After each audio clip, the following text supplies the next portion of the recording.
Okay, so I'm black. Against d4, I'll play Sicilian, playing the wing gambit.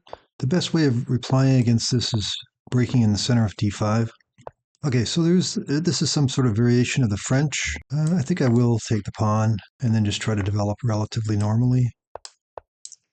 The advantage here is it's a sort of a French defense, but black gets to bring his bishop outside the pawn chain. Now white has initiative on the queen side, of course, with the open lines and the rook bearing down.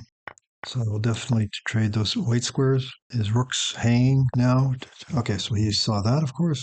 I think I'll play queen d7, guard the b7 pawn, play my knight out, wanting to come to f5 and threaten the pawn. Now maybe he's going to play g4, so I'm going to play h5 to secure the post on f5 for my knight. He can play bishop a3 and make my king run around, but it's going to run around anyway. If I'm given enough time, I'm going to play moves like rook c8, and maybe I'm threatening knight b4. Yeah, so it's putting his pieces in. So he wants to come onto the king side. I'm going to try to get away with a6 and b5.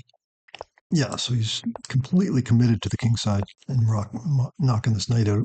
But I think I'll put my knight on c4. I don't mind coming to h4.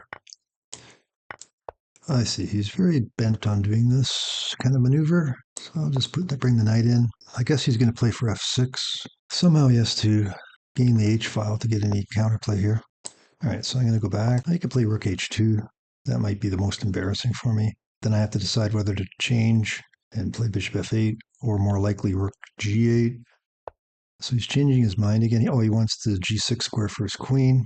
I'm going to just play a5 because I'm not quite sure what is the, okay, so, I see. I don't want to allow g6, so I have to kind of take and play it myself. Now my queen's going to end up on a defensive post, which is unfortunate, but I guess he's thinking about e6. I don't think this was a good strategy for white in general.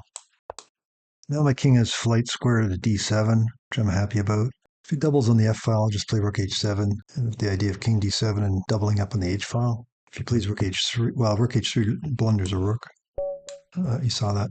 Okay, so I was under some pressure for the pawn, but black won because white, when he finally took the h file, it ended up being a blunder. He had strong pressure, though. If he had played rook h2 earlier, I would have been forced to play rook g8. Then he would have owned the h file. That was a much stronger idea.